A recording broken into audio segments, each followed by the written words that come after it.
Hello and welcome to this session of our Toast Talk. Today with me, Martin Rusbjerg. Did I pronounce it well enough? You stick with that. I used to live in England, so I took away the J because it got too complicated. I call myself Rusbjerg when I'm Okay. As you can see, he won our last District 95 International Speech Contest in May 2023. So I'm really happy that you take the time to let us know a little bit about yourself and how you got to win the speech contest. So my first question is for you, when did you join Toastmasters and what was the main reason? So I joined back in the Esbjerg Club in Denmark in November 2019. I was introduced by Toastmaster by a friend, and he told me all about it, and I looked at the agenda and I thought, what kind of menacing is this when you need to have an agenda that it goes down to the exact minute? Like, what kind of people is that? And I was like, I don't think this is anything for me. I really like to be just like go with the flow. And then he was like, I think it was a trick. He said, well, I'm being a Toastmaster in this club and I really need somebody to do the timing. And me and him, we have this friendship. Like, somebody asks for help, we're gonna do it for each other, no matter what the cost is. So I was like, okay, I will help you. And I went there. I had a lot of fun. I still thought it was really weird having an agenda goes down minute to minute. So I was like, I don't know. And he invited me again. I was like, okay, do you still need me as a timer? No, just come as you are. And I always enjoyed presenting. And for me, I just saw this kind of fun to it, especially like table topics. I think I'm one of the few ones who really started liking that. But I just thought, hey, there's a chance for me to grow and a prize for me to learn. So why not just go with it? Cool. And so you became a member quite recently from some point of view. So you're not a 10 years member or 15 years member. No, did you take part in the speech contest already the next year, or did it take a while until you said, okay, I will try it out? So when I heard about the contest, I thought that sounds super exciting. The thing is, with Pathway, I was only on level 1. I just gave my icebreaker speak, so I couldn't participate in the contest. So I participated in table topic and I participated in the evaluation contest. And because I was just a bit of a go-getter, it was the first time I ever did evaluation at Toastmaster was in the contest. And I didn't make a good placement, I can tell you that. But I made it further on to table topics, where I made all the way to divisional level. So I was familiar with that part of the contest. The thing for me, the reason why I decided to join the next contest, so the following year I was president in the Esbjerg Toastmaster Club. And then afterwards I was area director. And then at the end of my term as area director, we had a baby girl. And I said to myself, I just need to focus a little bit more on my family. So I took what I call a maternity leave as a Toastmaster. After I had been gone for about 6 months, I could just feel like there was something I hadn't done yet. And it kept bothering me. And when I went to the gym, I just kept thinking about, I have some thoughts. It'll be a really great speech. I know I just have a little bit more energy in me. I have something I haven't resolved yet.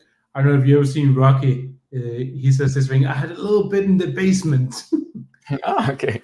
And I felt like that, and it kept annoying me.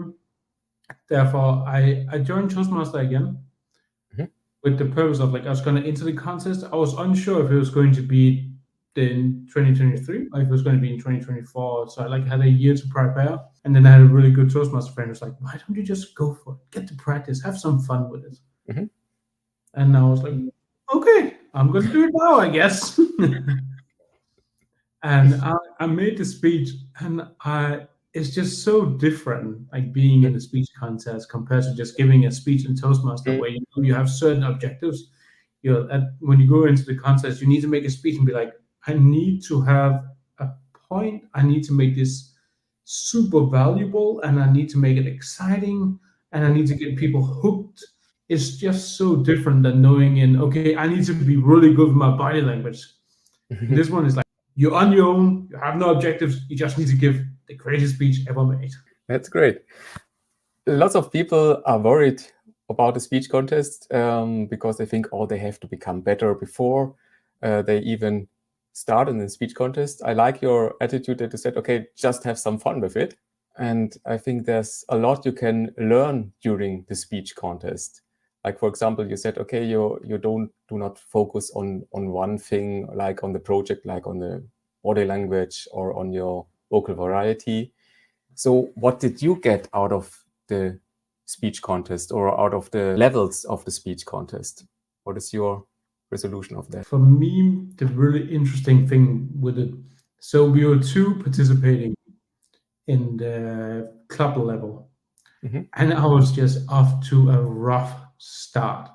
I had the speech, I've been rewriting the speech, I have been presenting the speech, I've got hardcore feedback, and I was like, I don't know what to do. I'm just gonna give it. And for me, I was a little bit cocky, and I was like, you know what? I have been president, I have been area director, I have completed 2 level 5s in the pathway program. I can get the first place here.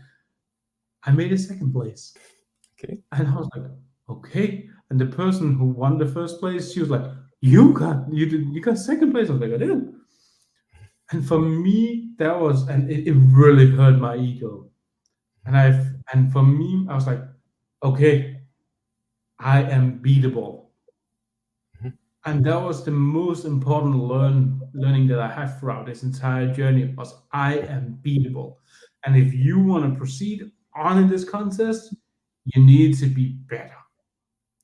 So for me, the one thing I love about being a club member and just practicing in this, we have such a great atmosphere where it is just going up and giving a speech is just a huge achievement just on the club level.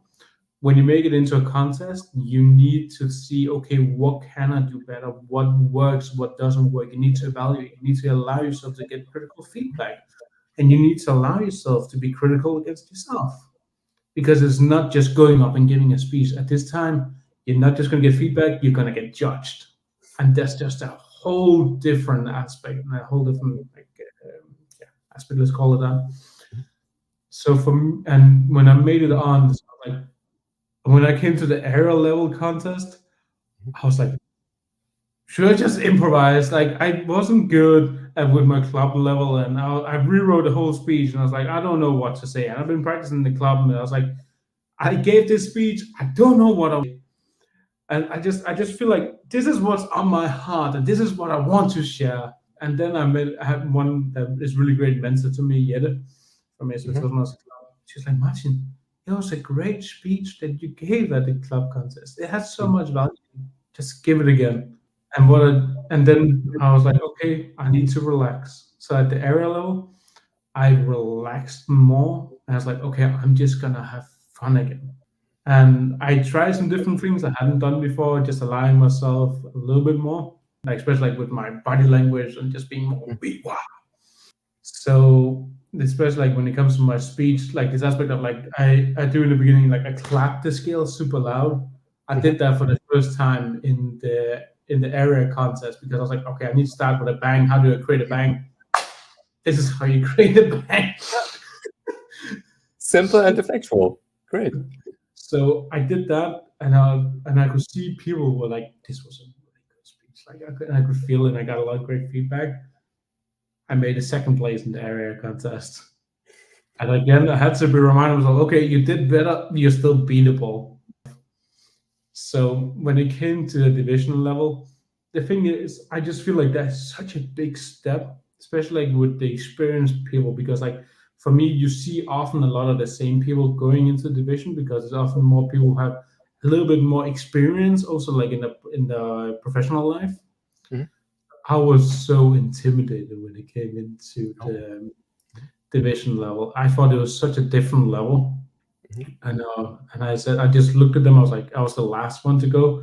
It's like this was a really great speech, and this was a great speech. I was like. I feel sometimes, and that's like a little bit of the shame that is with contest, is a lot of people follow this a really safe pattern, and they look a lot about what other people do. And mine was like, so I call it like the great Toastmaster speech. So, and I just felt like mine was so different. I was like, oh, is this too bold? For instance, a lot of people that start in the beginning of the speech, dear contest chair, dear judges. dear fellow Toastmasters. They started that in the beginning where I was bold. I did it at the end to highlight my point. And I was like, did I follow the Toastmaster recipe? And I was thinking so much, what is the judge going to think? And now I was like, I'm just going to give it my all, and I'm just going to have fun. And then when I came to the announcing, I was like, I was the winner. I was in shock. And no, I don't believe that you should just shout for joy in a contest, but I did that anyways. And I just I took up. I was like, yo, I won. And at that time, I could just feel like, okay, now is the big lead, like being in the district contest. And then for me, I took a different approach with that one. I really just sat down, I looked at my speech, and I just visualizing myself like, okay, I'm giving this speech. Because for me, when it comes to public speaking isn't as much of delivering a message. I think that's a very small part of public speaking. Mm-hmm. The biggest part that is, and the purpose of public speaking is to make people gain feelings. That is what is the point of giving a speech, is to create feelings in people.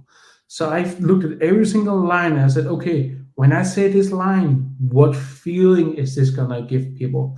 When I say this line differently, is it gonna give a better feeling? Is people gonna maybe getting weirded out, or what is this going to be about? So I changed the perspective of that, and I was like, okay, what if I do this movement? How will that affect their feeling? Mm-hmm. So I continued to do it like that. And when it came to the district context, I was so nervous. I have an Apple Watch, and it kept saying like, your heart is really racing. You're not having exercise. Are you okay? And I was like, I'm okay. So I took a different approach. I was like, I couldn't. It was too much for me to be in the room seeing other people speak. I was thinking, I just need to focus on my own speech. I should not compare to anybody else. I know everybody is super great here. So what I did was I went backstage. I stayed the whole time backstage, and I just kept walking around, doing my speech, doing my movements, and just practice. And I continued to do that. And I thought, okay, now I'm ready. And at the moment, like my name was, I was like, okay, now we have Martin Rusbjerg. I could just hear my Apple Watch like just completely going, do. Are you okay? Are you okay?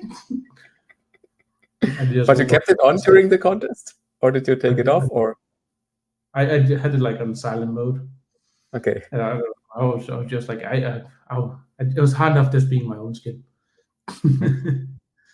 So, but it was a lot of fun. Mm-hmm. And I think the biggest learning up to that was, again, you're beatable. Mm-hmm. And that's something that I had to accept in order to improve myself and also humble myself, and to be able to see like, hey, it doesn't really matter that you have passed like 5 levels, but like passed 2 level 5s and pathways. It doesn't matter. You're still beatable. So, and I kept that to heart. And I love the aspect also of seeing other people grow. I competed on district level, on division level, with one of my closest friends, Isabella, from the Aalborg Toastmaster Club. And seeing her grow, I remember when we were going ready to the contest, I leaned over to her because she was so nervous. I leaned over to her because she was talking about her fiance. I was like, remember, you're not going up to share a message or anything. You're not going up to giving a speech. And she looked very confused at me. It's like, you're going up to share what you have on your heart, that you met somebody you loved. And that same thought I had to myself. You're not just giving a speech. You're just going up to share what you have on your heart and your mind, and then sharing that with people. I think the coolest thing, like after you come out of the stage and you're just like, time to breathe. My topic was about the aspect of like being obese and some of the feelings that come with being obese, especially like when you go through a journey, like how you can get like feeling like super low self-esteem, and like how you do everything you can just to see the numbers going down, because like when you see the numbers going down, your self-esteem going up, because apparently the numbers become your value. And I had a lot of people coming up to me afterwards, and I had a girl who said to me she's been struggling with eating disorder for many years, and she's been dealing with them, and then it suddenly popped back like a few weeks ago, And it just really, this gave her so much motivation and gave me an understanding of what value she has, that it doesn't matter what the scales say, you still have a great value. I don't know if I answered your question. I just kept on. I don't remember exactly what question I gave last. So, but I think you answered a lot of questions. I have one question. You mentioned that you had a mentor. Was she guiding you through all the process, or was she just there at area level or on club level? Or So did she come up after you have won on club level? How does this come to happen? So Jette has always been a mentor to me. The thing is with Jette, the best people to get feedback from, in my opinion, is people who are willing to hurt you. It's not a great leadership opinion, but it's like she is just so pure in the aspect of she doesn't tell you what you want to hear, but what you need to hear. And I gave her my speech, and like straight from the beginning, even when I came with the idea of what to do with my speech, like she gave me really great feedback, and she's been a very experienced Toastmaster. She's been a member since 2015 and seen many contests, so she kept like, hey, have you thought about this? I think you should do this. Could this work? And going back and forth. The thing is, like, it's really great hearing other people's feedback, but you also have to think about, okay, how can I do this? What is it that I would like to share? What feelings is it that I want to create? So you don't lose ownership of your speech. And sometimes it's also like going with a way that maybe people don't expect. It's because, like, let's say if you give a speech that if you don't feel the ownership of it, you're not gonna deliver it in the same excitement as you might do, because you're like, okay, it's more for me. It's not about being safe in that aspect when you're giving a speech. Like I didn't follow like Toastmaster recipes, as I call it. I wanted to do it my way, and I want to do it differently. So she helped me in that aspect, and she continued also to encourage me, because I said, like, an area level, I didn't want to give the same speech. I didn't like it anymore, because I just was like, well, there's not a winner speech. Another person beat me. So why should I give the same speech again? And she was like, just believe in it. You can do it. And she continued to do it all the way through. And I got some great feedback from her. The hardest I feel like the hardest time that has been was after the contest, knowing that you have to prepare for the regional contest, now the semifinals. Like if you make it to them. I wasn't that good with the rules in the aspect of like understanding, okay, I need to, like, if I make it to the finals, then you need to give a whole different speech. And for me, I wish I prepared a little bit more in that aspect. It was the biggest learning I had, was also thinking, okay, you need to make not a good speech, not a great speech, but the best speech. And for me, that changed so much of the way I was thinking. I was like, okay, how do I give the best speech this year? And I've been practicing, and I kept practicing, and I was back and forth. And that's really when I feel like I started studying, just giving speeches. I didn't make it to the semifinals, but I would say I learned so much in that aspect. Both like, okay, how do I get critical feedback from everybody? So, and I felt like, again, what defines the best speech? I love that. I spent so much time thinking about it. That's a very interesting question, yeah? What defines the best speech? What will be the best speech? Yeah. Do you think that the contest changed your communication also outside of Toastmasters? Do you have now a different way to approach people or audiences, or just one-on-one communication? I feel like that the contest really helped me, both like humbling myself, but also being more open of sharing something that is so vulnerable. because like talking about obesity and like talking about like how that it can co-align with your self-esteem is super, like it's a very vulnerable topic to talk about.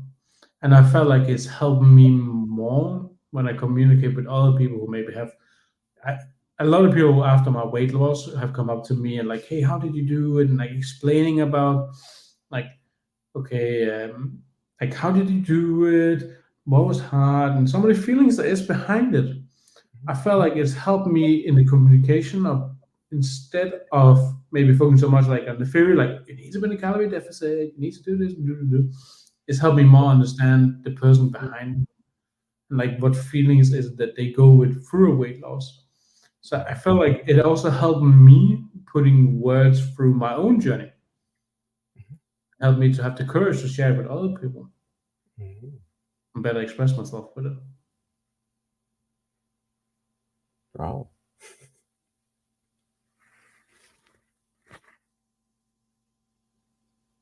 I think there's no better ending we could put here.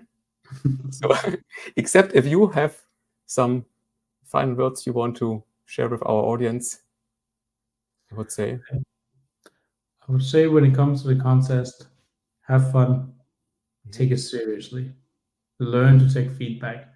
It is so valuable being able to take critical feedback because, as I say, that it's a different game. But also allow yourself to push yourself and not limit yourself by thinking, okay, I got this, I can do this, do.